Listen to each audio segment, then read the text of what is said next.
Otep à tous, bien-aimés frères et sœurs, les terroristes de Paul Kagame ont frappé, et ils ont frappé fort.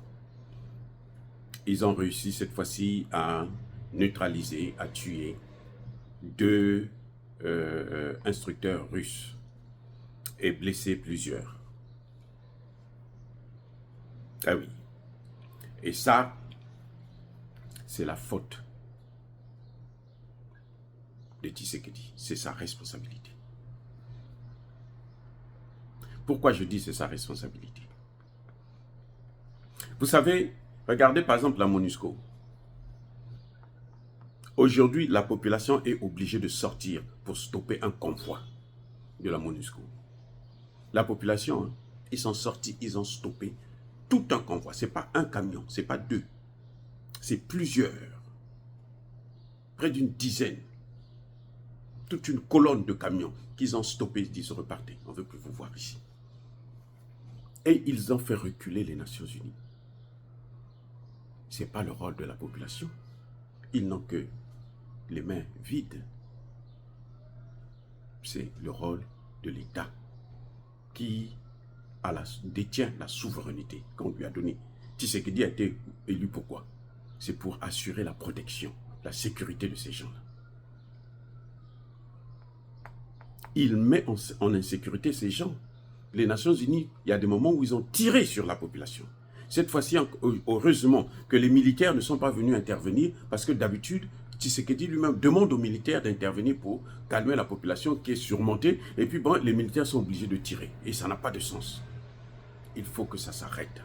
Tshisekedi doit repartir aux Nations Unies d'urgence pour demander le départ. Et il doit stopper. Ils doivent stopper les missions de ces gens. Il doit leur demander, maintenant, on ne coopère plus avec vous. Vous ne partez plus sur le terrain. Restez dans vos camps et puis prenez votre argent. Mais on ne veut plus vous voir sur le terrain. Voilà ce qu'il faut faire. Parce que les Nations Unies ne peuvent pas travailler s'ils n'ont pas l'accompagnement de la population locale, des autorités locales. J'ai travaillé aux Nations Unies, je connais comment ça fonctionne. Si les autorités disent, là, vous ne partez pas, ils n'iront jamais, ils n'ont pas le droit d'y aller. Ils ne peuvent pas aller par la force parce qu'ils ont des armes. Ce serait contraire à la charte des Nations Unies. Eh oui. Surtout pour une mission qu'on a déjà demandé le départ. Et là, visiblement, dans ce convoi-là, il n'était pas accompagné des militaires congolais. Donc c'est tout à fait normal que la population réagisse. Il n'y a pas longtemps, ils ont tué 40 civils. Cette fois-ci, ils les ont égorgés. Ils sont rentrés dans un village, ils ont égorgé 40 la semaine dernière. Là. Tout ça, c'est la responsabilité de Tshisekedi. Parce que nous demandons des accords clairs avec la Russie. Et ça suppose que les accords avec la France, la Roumanie et autres, là, ces accords-là sont caducs. Parce qu'ils étaient là pendant 30 ans, ils n'ont rien fait. Maintenant, laissez les autres qui sont venus faire leur travail. Et on a déjà vu un certain nombre de résultats, l'avancée. L'armée congolaise est maintenant plus prompte à reprendre du terrain. Elle est en train de monter en puissance. Mais il faut que Tshisekedi clarifie bien sa position. Où ils veulent travailler, ils veulent le multipartenariat à la con, qui entraînera des conflits comme ça, ou il veut un partenaire qui le laisse expérimenter ce qu'il sait faire. Les Russes l'ont fait au Centrafrique, ils l'ont fait au Tchad, ils l'ont fait au Mali, ils l'ont fait au Burkina Faso, ils l'ont fait au Niger. Ils ont montré qu'ils sont capables de gérer ce genre de problème-là. Mais il faut qu'ils aient un mandat clair. Si le mandat est flou pour eux, vous allez voir que ça va être comme ça. Et c'est la population qui va encore souffrir. Il ne suffit pas de dire, moi je vais aller en Russie pour que les gens, nous avons tous soutenu cette thèse, cette idée. C'est très bien. Mais maintenant, on va signer des accords pour renforcer justement la présence et l'équipement de l'armée congolaise et la formation. C'est ça que nous voulons.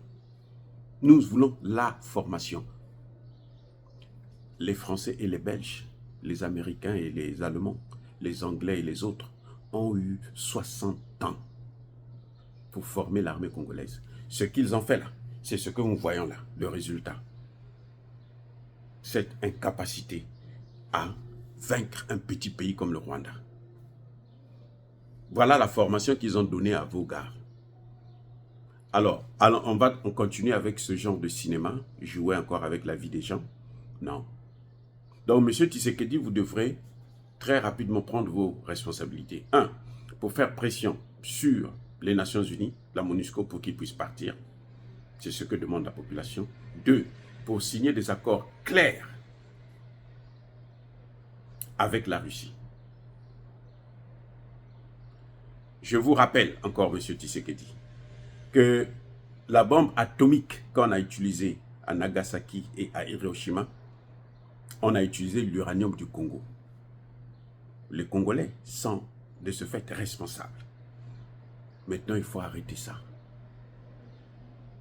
Que les matières premières du Congo puissent servir à faire du mal à d'autres, au monde entier. Il faut arrêter ça. Les matières du Congo, là, les matières premières, les mines du Congo, servent à donner aux Congolais une meilleure vie. Aux Congolais d'abord. De la RDC, bien sûr, je veux dire. Donc, ce n'est pas le caoutchouc pour la Deuxième Guerre mondiale. Venez, pour fabriquer les pneus, ça venait d'où? Du Congo. On a coupé les mains à plus de 10 millions de Congolais. Ça suffit maintenant.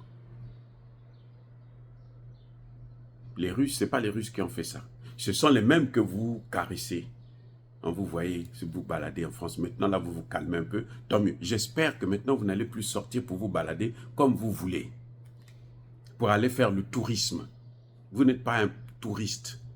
Vous êtes un président d'un pays, un grand pays. Un pays qui est riche, même si les autres sont en train de l'appauvrir. Mais c'est un pays riche. Alors, assumez vos responsabilités. Voilà, les amis.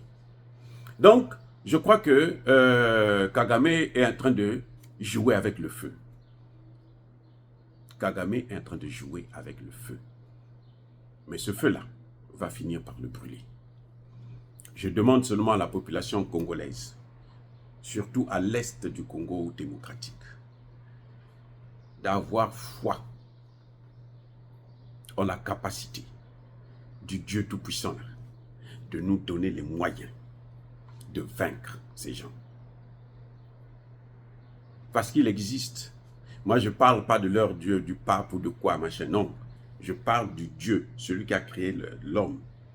Pas celui qu'on nous a décrit dans des livres dits saints, qui nous a pris en esclavage, qui nous a condamnés, qui nous a... Non, je ne parle pas de celui-là.